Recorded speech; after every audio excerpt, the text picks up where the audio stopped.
اعوذ باللہ من الشیطان الرجیم بسم اللہ الرحمن الرحیم وللہ المشرق والمغرب فأینما تولوا فثم وجہ اللہ ان اللہ واسع علیم صدق اللہ العظیم۔ پچھلی آیات مقدسہ میں اللہ رب العالمین نے ایک بڑے گناہ کا ذکر فرماتے ہوئے اس کو ظلم قرار دیا کہ دیکھو اللہ کی عبادات سے اور اللہ کی عبادت خانوں سے لوگوں کو روکنا اور اللہ کی عبادت سے منع کرنا بہت بڑا ظلم ہے۔ اسی زمرے میں یہاں فرمایا کہ وَلِلَّهِ الْمَشْرِقُ وَالْمَغْرِبُ، تحویل قبلہ کے متعلق کہ مشرق بھی اللہ کا ہے، مغرب بھی اللہ کا ہے۔ فَأَيْنَمَا تُوَلُّوا، جہاں تم منہ کر لو، فَأَيْنَمَا، جہاں کہیں، تُوَلُّوا، تم رخ کرو، اللہ کی عبادت کرتے ہوئے جس طرف بھی رخ کرو، فَثَمَّ وَجْهُ اللہ، اللہ کو متوجہ پاؤ گے۔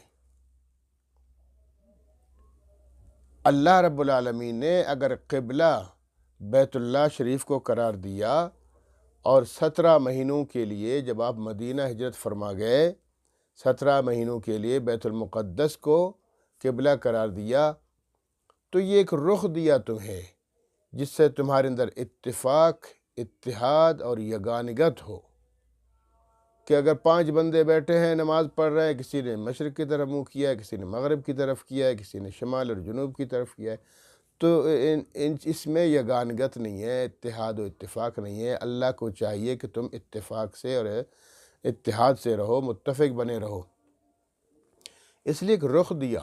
باقی کہنا کہ یہ جو بہت سارے لوگ اعتراض کرتے ہیں، کم از کم یہ ہندو لوگ اعتراض کرتے ہیں کہ دیکھو تم ہمیں کہتے ہو کہ تم بت پرست ہو، بتوں کی پوجا پاٹ کرتے ہو، بتوں سے حاجت روائی اختیار کرتے ہو، نہیں، وہ تو کہتے ہم بھی تو اسی بت کے اندر اللہ سے دور ہیں، ان کا نظریہ ہے اللہ سے دور نہیں ہے۔ نحن اقرب الیہ من حبل الورید، اللہ فرماتے میں تو تمہاری شارک سے بھی زیادہ قریب ہوں، لیکن ان کا نظریہ یہ ہے کہ ہم اللہ تک نہیں پہنچ پاتے ہیں، اس لیے پھر اللہ کی شبیہ بنائی ہے یہاں نیچے بت بنا کے اللہ کی شکل میں، تو یہ بت کے ذریعے ہم اللہ تک پہنچتے ہیں۔ یہ تو غلط نظریہ ان کا۔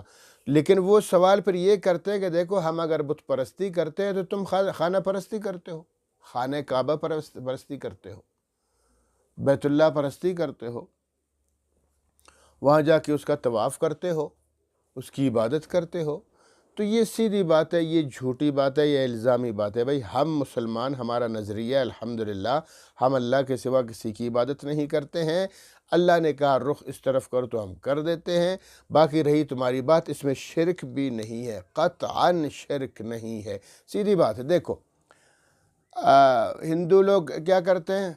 بت کی عبادت کرتے ہیں، تو بت کو بڑی چیز سمجھتے ہیں، بت کے اوپر چڑھتے نہیں، جیسے قرآن کریم ہے، ہم عزت کرتے ہیں قرآن کریم کی، اللہ کا کلام ہے، اس کے اوپر تو ہم چڑھتے نہیں ہیں، اس سے اوپر تک نہیں ہو سکتا کہ بھائی میں اوپر قرآن نیچے، قرآن اوپر کرو پہلے، بچوں کو یہی تعلیم و تربیت دیتے ہیں۔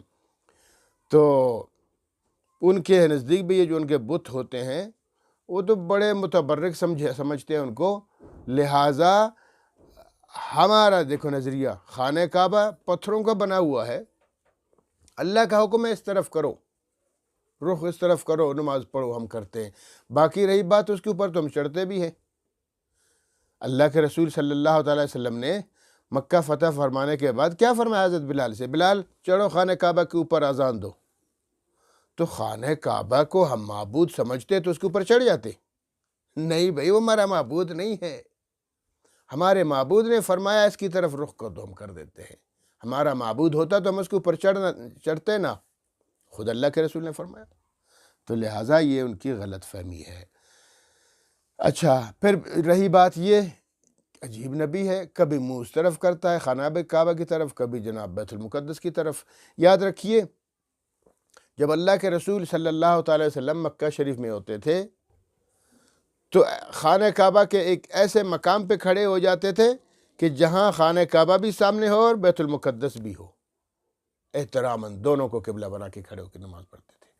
اور جب آپ صلی اللہ علیہ وسلم ہجرت فرما کے مدینہ تشریف لے گئے اور وہاں یہودی اور عیسائی اکثریت ان کی تھی اور ان کا قبلہ بیت المقدس تھا، اور وہاں یہ ہو ہی نہیں سکتا تھا کہ آپ بیک وقت قبلہ بیت المقدس کو بھی بنائے اور خانہ کعبہ کو بھی بنائے، تو ان کی دل جوئی کے لیے کہ بھائی میری جو رسالت ہے، میری نبوت ہے، یہ عوام الناس کے لیے، سب کے لیے ہے، تم بھی میری امت میں ہو، ان کی دل جوئی کے لیے بحکم خداوندی، اللہ کے حکم سے، حکم خفی، وحی خفی سے اللہ تعالیٰ نے ان کو حکم دیا کہ اب بیت المقدس کی طرف منہ کر کے نماز پڑھ لیا کرے۔ تو 17 مہینوں تک بیت المقدس کی طرف اللہ کے رسول منہ کر کے نماز پڑھتے رہے، لیکن اس دوران آپ صلی اللہ علیہ وسلم ہمیشہ اپنا چہرہ اوپر کر کے دیکھتے تھے کہ کاش ابھی وحی آئے، ابھی جبرائیل آئے اور ابھی اللہ کا حکم لے آئے کہ ابھی بیت المقدس کو چھوڑ کے بیت اللہ کی طرف منہ کر کے نماز پڑھ دو۔ تو یہ آپ انتظار میں ہوتے تھے کہ ایک دن 17 مہینوں کے بعد 5 رجب المرجب کو اللہ رب العالمین کا حکم آیا کہ فول وجہک شطر المسجد الحرام، اے اللہ کے میرے رسول مسجد حرام کی طرف اب نماز کر کے رخ کر کے نماز پڑھیے۔ تو اعتراض کیا، عجیب نبی ہے، کبھی ادھر منہ کرتے کبھی ادھر کرتے، تو اللہ فرماتے ہو تم ہوتے کون ہو؟ دیکھو مشرق بھی اللہ کا، فللہ المشرق والمغرب، مشرق بھی اللہ کا ہے، مغرب بھی اللہ کا ہے، حکم بھی اللہ کا ہے، جہاں وہ فرمائے۔ فَأَيْنَمَا تُوَلُّوا فَثَمَّ وَجْهُ اللَّهِ، تم جس طرف منہ کر لو تمہاری تو اللہ کو متوجہ پاؤ گے، اللہ کو سامنے پاؤ گے۔ ادھر دیکھو تو اللہ موجود، پیچھے دیکھو اللہ موجود، دائیں دیکھو اللہ موجود، بائیں دیکھو اللہ موجود، اوپر دیکھو اللہ موجود، نیچے دیکھو اللہ موجود۔ اللہ تو ہر جگہ موجود ہے، بس حکم کبھی خانہ کعبہ دیتا ہے، کبھی بیت المقدس کا دیتا ہے، تو لہٰذا اللہ ہر جگہ ہوتا ہے۔ فَأَيْنَمَا تُوَلُّوا فَثَمَّ وَجْهُ اللَّهِ، تم جہاں بھی ہوتے ہو اللہ کو متوجہ پا لیتے ہو۔ ان اللہ واسع علیم، بے شک اللہ رب العالمین وسیع علم رکھنے والا ہے۔ اللہ کا علم وسیع ہے، تمام کائنات پر اللہ کا علم ہے، سب چیزوں کا علم اللہ کے پاس ہے۔ تو یہ تو ہو گئی یہ والی بات۔ اب اگلی بات فرماتے ہیں کہ وہ ظلم عظیم، جیسے میں نے کہا نا، وہ گناہ عظیم، یہ ظلم عظیم۔ گناہ عظیم وہ تھا اللہ کی مسجدوں سے لوگوں کو روکنا، اور ظلم عظیم کیا ہے؟ شرک ہے۔ جیسے دوسری جگہ قرآن کریم میں ہے کہ ان الشرک لظلم عظیم، شرک تو ظلم عظیم ہے۔ اللہ کے ساتھ، اللہ کی ذات کے ساتھ، چاہے اللہ کی صفات کے ساتھ کسی کو شریک ٹھہرانا، یہ ظلم عظیم ہے۔ تو یہاں فرماتے وقال اتخذ اللہ ولدا، لوگ کہتے ہیں کہ اللہ بھی اپنے لیے بیٹا رکھتا ہے۔ لا حول ولا قوت الا باللہ، اللہ تو پاک ہے۔ آگے فوراً فرمایا سبحانہ، اللہ پاک ہے، اللہ بیٹے سے پاک، اللہ باپ سے پاک، اللہ احد۔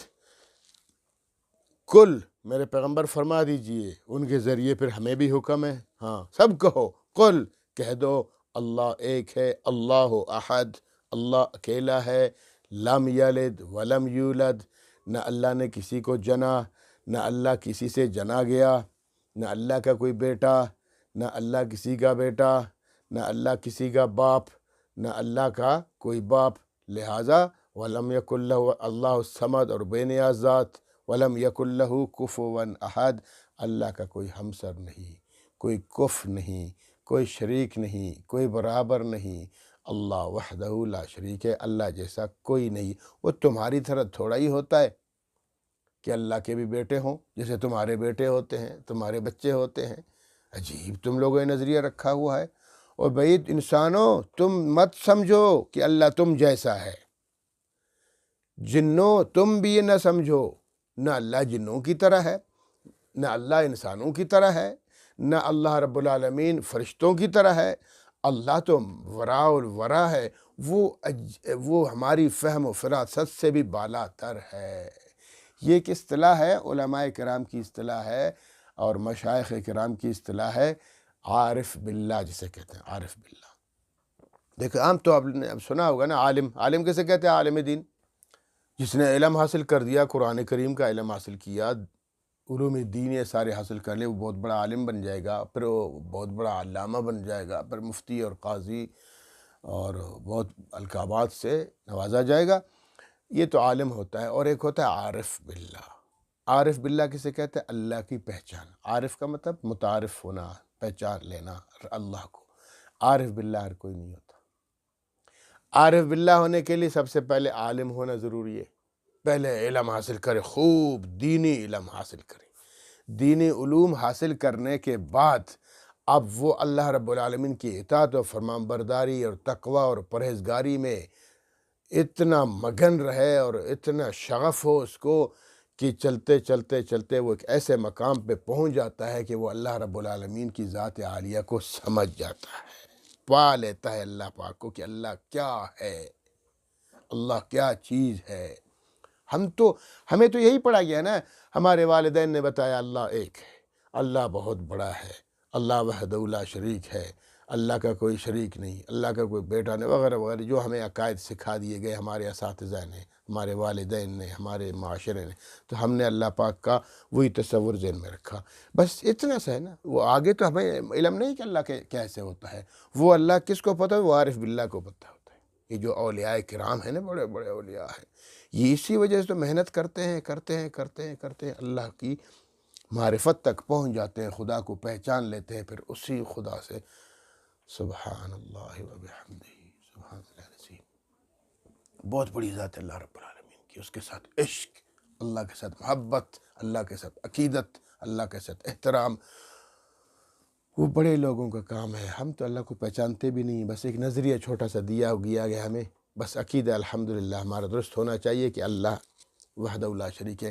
باقی عارف باللہ بننا بہت بڑی بات ہے، وہ ہمارے سوچ سے بالاتر ہے۔ ہاں بن سکتے ہیں، کوشش کریں، اولیاء کرام میں ولی اللہ بن جائیں اور کریں، تو اس لیے ہے بڑا مشکل کام۔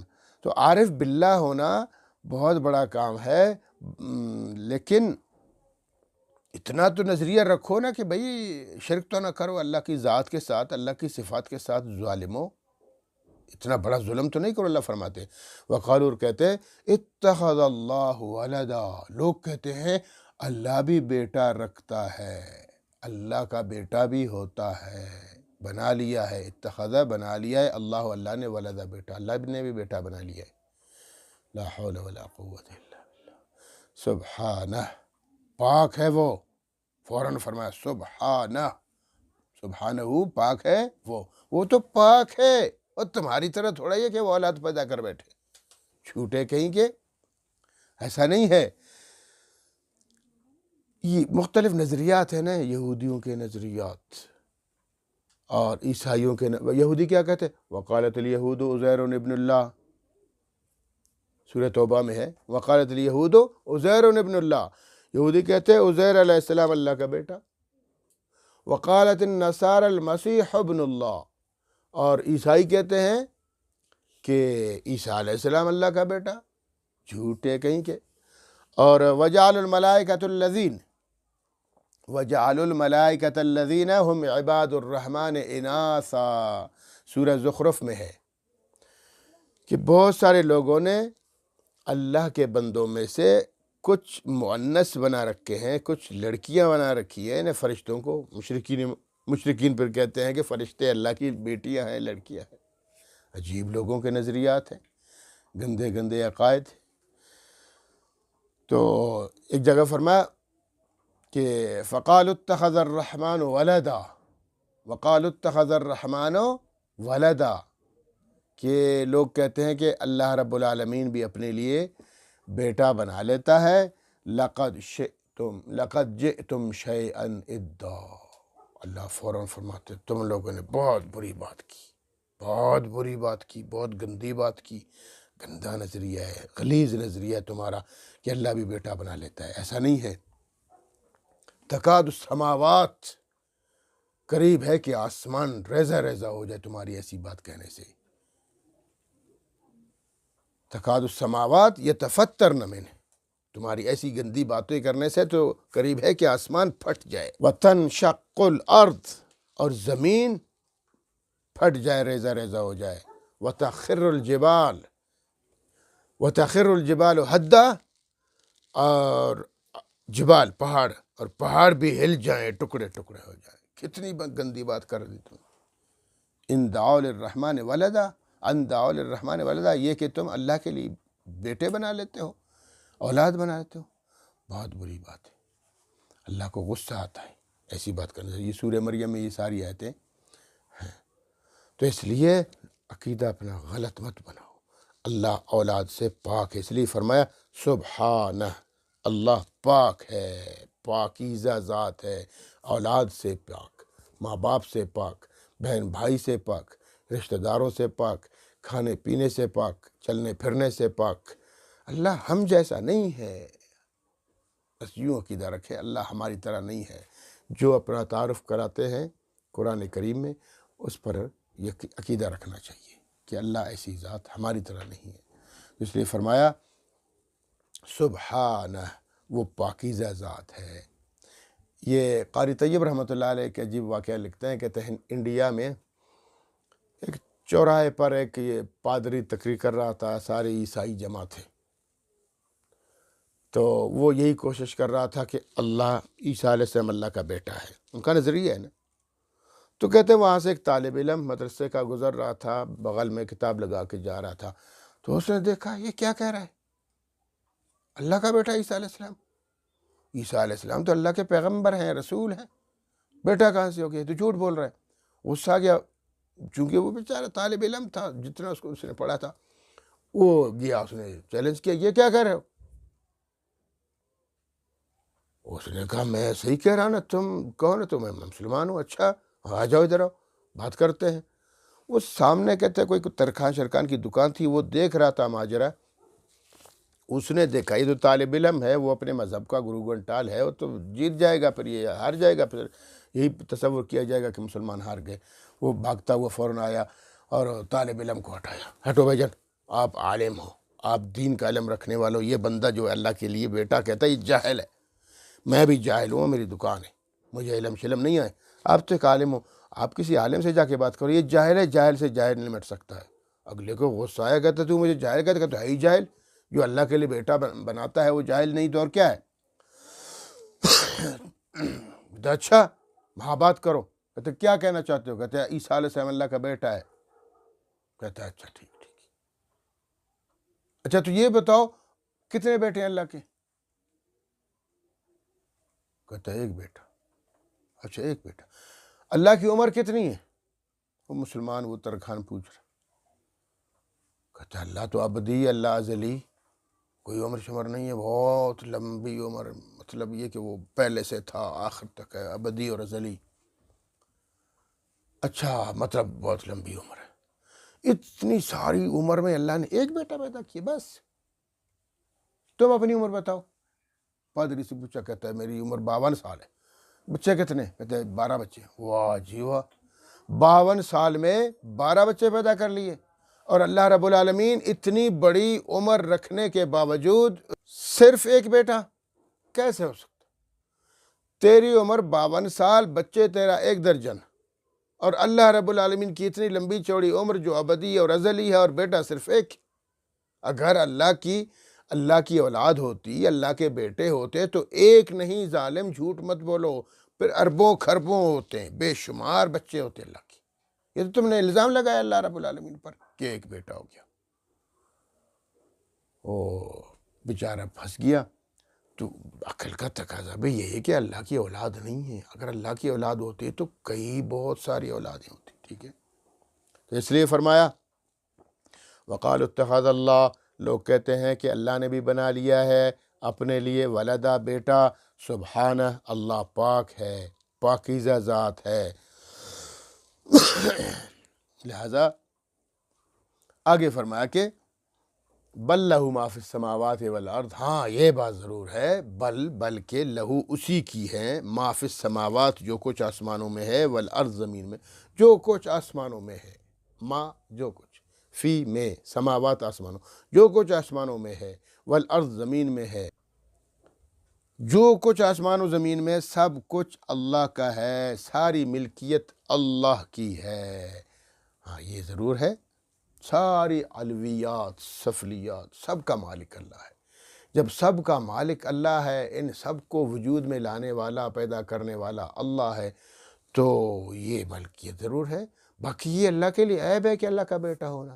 وہ اس لیے کہ بھئی دیکھیں جب انسان رشتہ داری ہے، ہاں اس کی بیوی ہے، بچے ہیں، پھر بیوی کا شوہر ہے وغیرہ، ایک دوسرے کے محتاج ہے، تو یہ اللہ محتاجگی سے پاک ہے، اس لیے اللہ کے رشتہ دار نہیں ہوتے، بیٹے نہیں ہوتے۔ یہ تمہارا غلط نظریہ ہے، ایسا نہیں کرو۔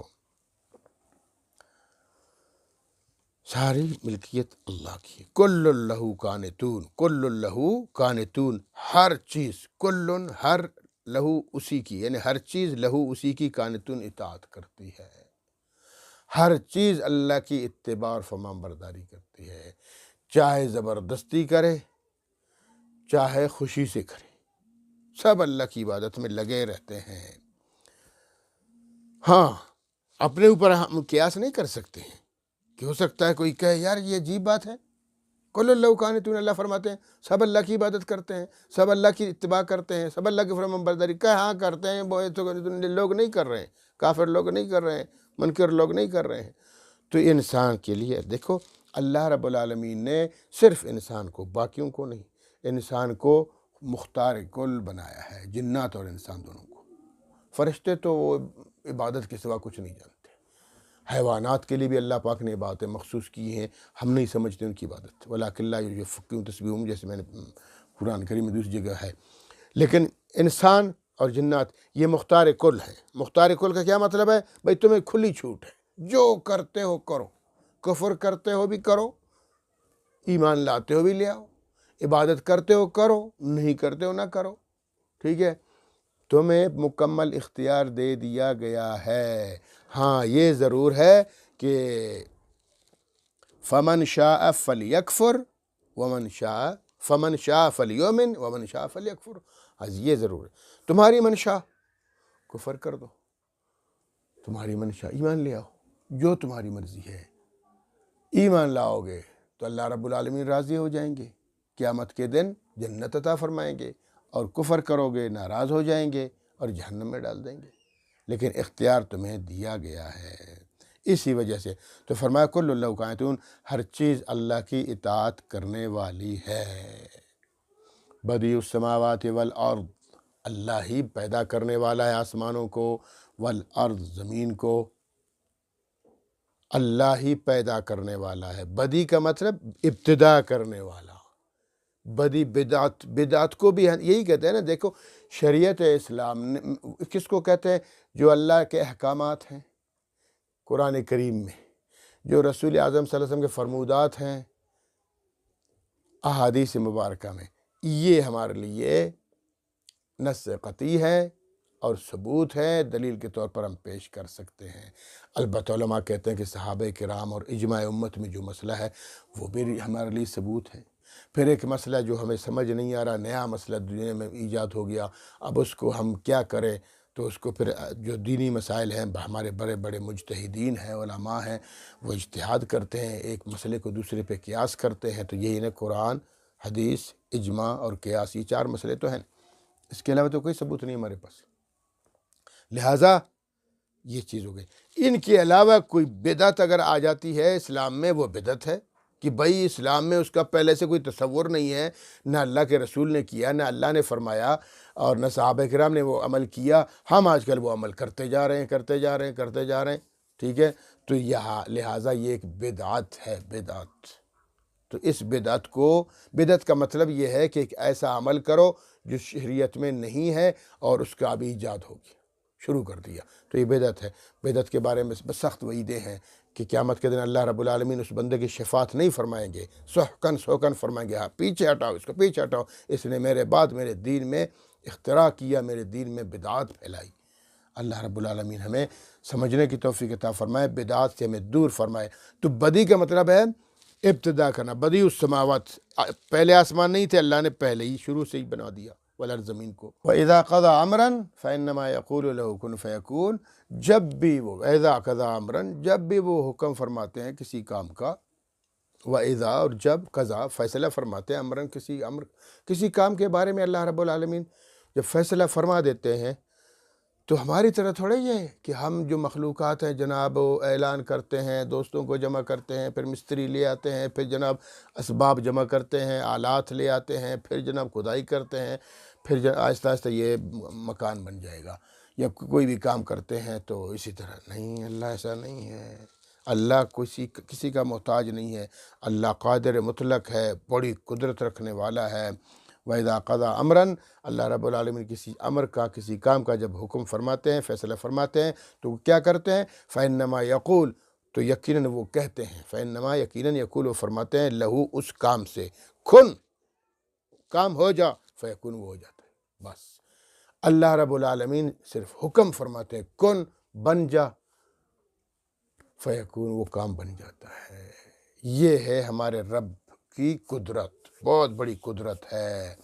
وما امرنا الا واحدۃ کلمح بالبصر، دوسری جگہ ہے کہ وما امرنا، ہمارا حکم ایسا تو نہیں ہوتا جو تم کام کرتے ہو، الا واحدۃ بلمح بالبصر، ہم تو پلک جھپکنے کی دیر ہوتی ہے، ہمارا کام ہو جاتا ہے۔ اللہ رب العالمین بڑی قدرت رکھنے والا ہے۔ ہمیں اللہ رب العالمین کو سمجھنے اور اللہ رب العالمین کی ذات کے ساتھ شرک کرنے سے اللہ رب العالمین ہمیں باز رکھے اور ہمارے عقائد کو درست فرمائے۔ ایک حدیث میں ہے کہ کذبنی ابن آدم، ابن آدم مجھے جھٹلاتا ہے، آدم کی اولاد مجھے جھٹلاتا ہے، ولم یکن لہ ذالک، اس کو ایسا نہیں کرنا چاہیے۔ کیسے جھٹلاتا ہے؟ مشرکین کہتے ہیں مرنے کے بعد کیسے انسان زندہ ہو سکتا ہے، تو جھوٹ بولا۔ اور آگے فرمایا وشتمنی ابن آدم، ابن آدم مجھے گالیاں دیتا ہے، ولم یکن لہ ذالک، اس کو ایسا نہیں چاہیے۔ کیسے گالی؟ یہ دیکھو اللہ کا بیٹا، یہ اللہ کے متعلق کوئی غلط عقیدہ عقائد گالی دینے کے مترادف ہے، تو لہٰذا اللہ گلہ فرماتے ہیں ایسا نہیں کرنا چاہیے۔ ہمیں اللہ رب العالمین صحیح العقیدہ بنانے اور صحیح معنوں میں اسلام پر عمل کرنے کی توفیق عطا فرمائے۔ وآخر دعوانا الحمدللہ رب العالمین۔